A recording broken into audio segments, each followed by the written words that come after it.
Hello, I'm Paul Roberts, and this is Conscious Counseling 101. Thanks for writing in. You ask if I can help you with the fact that you're an introvert, you're an HSP, highly sensitive person, you're sensitive to others and emotions and environments. You're a Christian or a Christ follower, in parentheses, and you say you'd like to know how you can break away from so much shyness, conversing in particular, or what causes one to shut out people and situations. I hope you understand the questions. Laugh out loud. Take care. I'll go a little bit slower and cautiously with this one. I'm glad you said Christ follower. I've done lots of videos for the past 15 years as far as spiritual counseling, religious counseling, Christian counseling, Christ follower counseling really is what I like to call it. I've been married for 30 years, and when I got married, my wife and I decided that we were going to make as a part of our life following Jesus' teachings. Not the Bible in general, not the New or the Old Testament, but the Gospels and Jesus' teaching, specifically red letter. We've done this, and it's such a unique experience we've had. Basically, I did this because I'll relate to you in a way that maybe you can understand. I loved my now wife. I loved myself as a person. I valued myself as a person. I loved her as a person. I was truly in love. If you find a treasure in the field, go and buy the field and the treasure is yours. My reaction to her was, and my love, was that I wanted it to be forever. I wanted it to be prolonged. And the way that I went about trying to make that happen was to find out, all that we can find out about what the Creator says, what God says, what Jesus says, whatever way you want to look at it, about what makes a person and why they're the way they are, and what is a supposed man's way or person's way of describing what the Creator expects from us or wanted intentionally for us? What we're trying to do is, in our life, we inadvertently got this core tunnel vision focused on Jesus' teachings, which is so rare because people that get involved in churches and religious gatherings and things like that, they'll pick and choose. They'll have all agendas to offer. There's no, as many people as there are on the planet, there's ways to do this. And so many people do. I mean, look at the televangelists, look at some of these crazy churches. I mean, we were not supposed to be judgmental of them, right? But let's look at what they're doing. All I can talk to you about to start this introductory video to you is what I've done. We focus so hard on the cornerstone without looking towards the rest that we got hyperly sensitive to that in the way we ran our life and the way we followed the teachings and we believed in them. And like I say, the reason why we did it is because I thought that if we could find some way to tap into our Creator's purpose for us, the intent for the creation, that we have a better chance of me being all I can be and her being all she could be and us being all we can be together.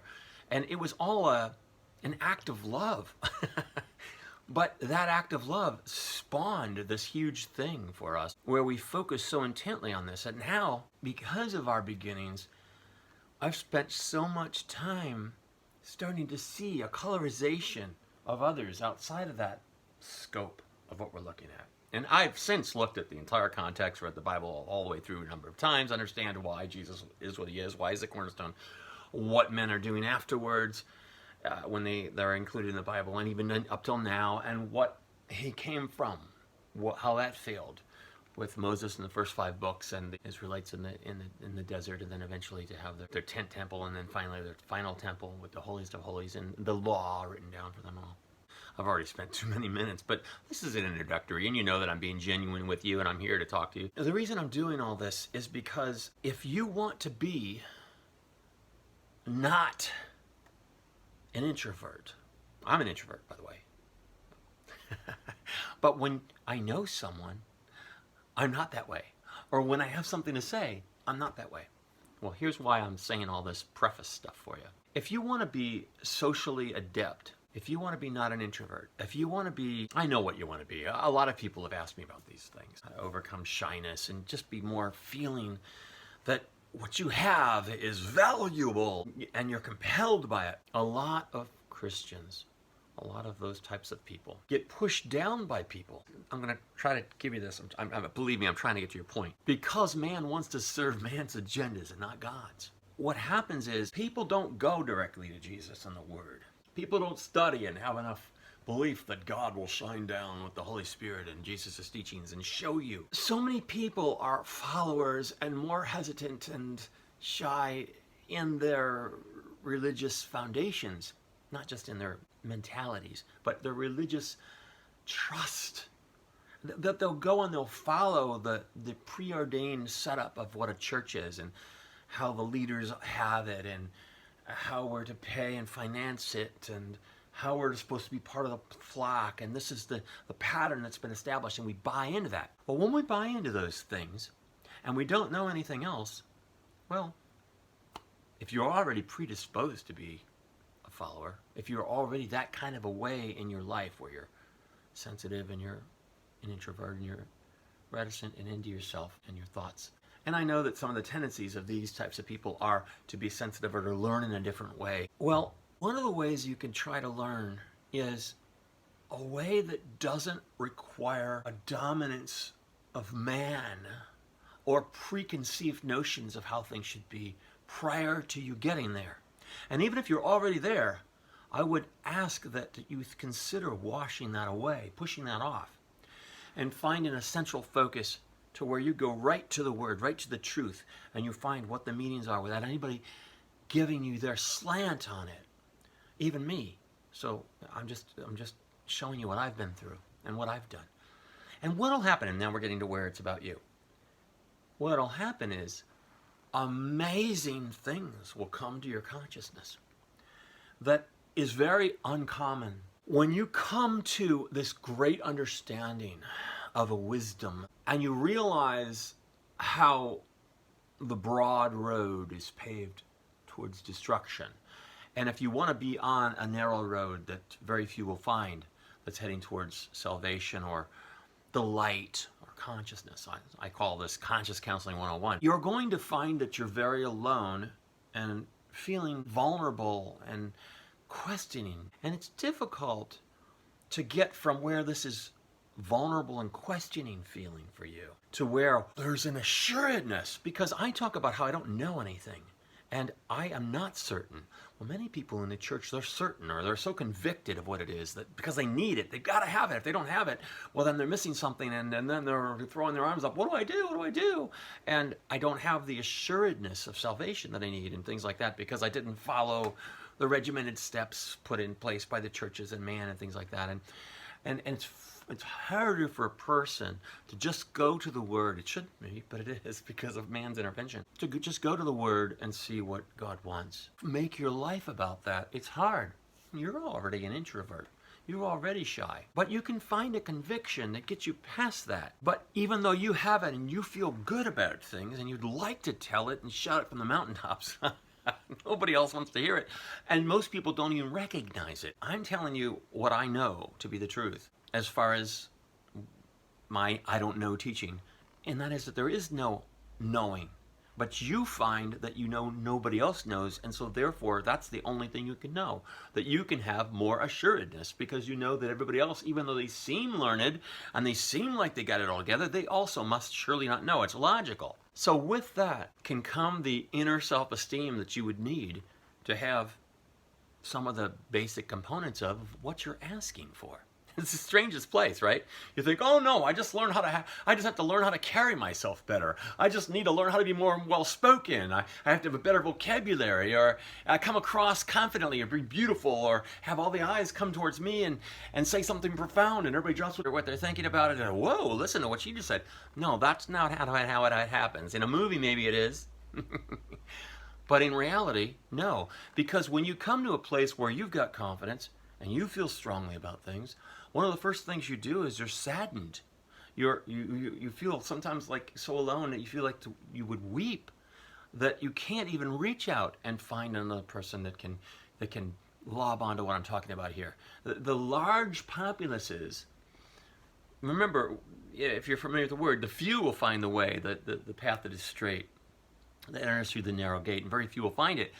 And most will be on the broad road paved to destruction, and they'll get to the banquet and they'll be thrown outside the gate, and they'll say, but Lord, we did all this, we followed you, we praised your name, we taught about you and everything, and Jesus will say, I never knew you. Well, the reason why everybody seems like they got it together, and you probably feel like you don't, is because it's supposed to be that way. This is just my first way of trying to approach you on this. There's a lot of other things because I don't know you personally, I haven't met you, I don't know how you carry yourself. But think about it. Think logically here. It's supposed to be this way. If it wasn't this way, we'd be living in a different world. Evil would have a different way of being. Jesus would have been more effective. You know, we're still talking about Jesus now, but he said he didn't come to bring peace on the earth. He said he didn't come to fulfill the whole objective of having everybody follow him. Didn't want to be king, went up to the top of the mountain, was tempted, said, no, I don't want all those. I don't want all those kingdoms. That's not what I'm here for.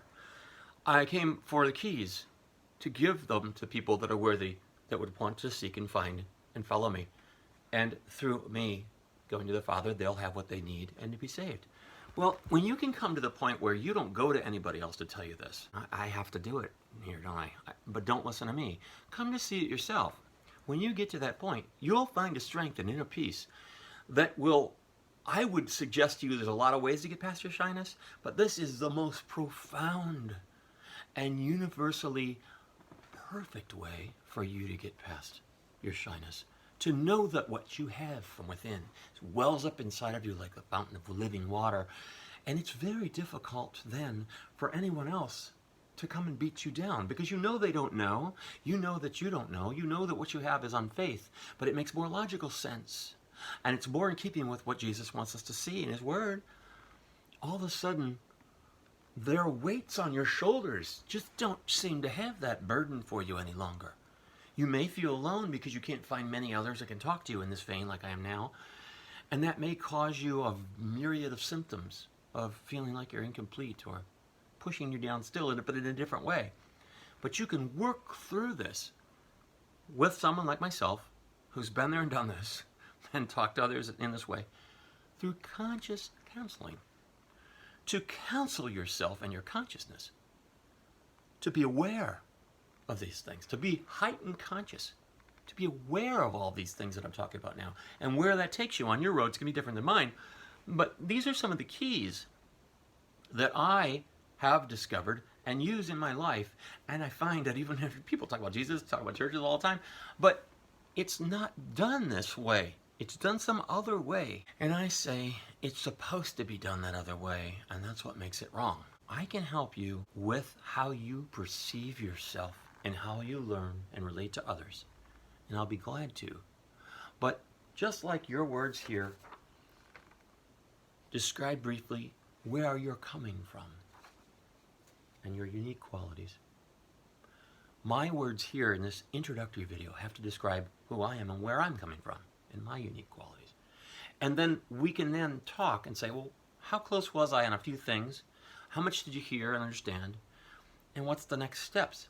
That's where we'll go from here. I have people I talk to regularly about things, and I can do that if you'd like, or continue to talk generically like this. What you want to ultimately do is you want to have what it is that's on your heart, that's welling up inside of you. For you to be so confident of it, but not assured, only on faith, that you just run towards trying to find somebody to tell it to and express it in all the ways of your life. Or the idea that you're shy or you're not convicted about what you're doing, that'll fall away. And that conviction, even though it's not from certainty, will start to become more and more and more a percentage of your character and who you are. And when that becomes more and more and more a percentage of your character, you'll start to naturally project it outward in your exuberance and confidence, even though it's a faith-based thing. And this will start to eat away at the demeanor that you currently have. A bolstering effect will start to occur. An actual change will occur. Even though you're working in the realm of faith and a conscious realm of Conscious Counseling 101, this is where the true change will start to come from. Unusual place, right? Maybe you don't totally understand what I'm saying right now, but this is just an introductory video. I don't know anything more than I know here from just a few words that you've said, and I'd be glad to talk to you more from this point. This is some of the most important type of thing that I can think of to have expressed anyway. I'd be glad to share as much as I can. We can go on. Let me know where I'm on, where I'm off, what I can do differently or better. What do you think? Give me more elaboration on your thoughts and see if we can work together more with this. I'm Paul Roberts, and this is Conscious Counseling 101. Pleased to make your acquaintance.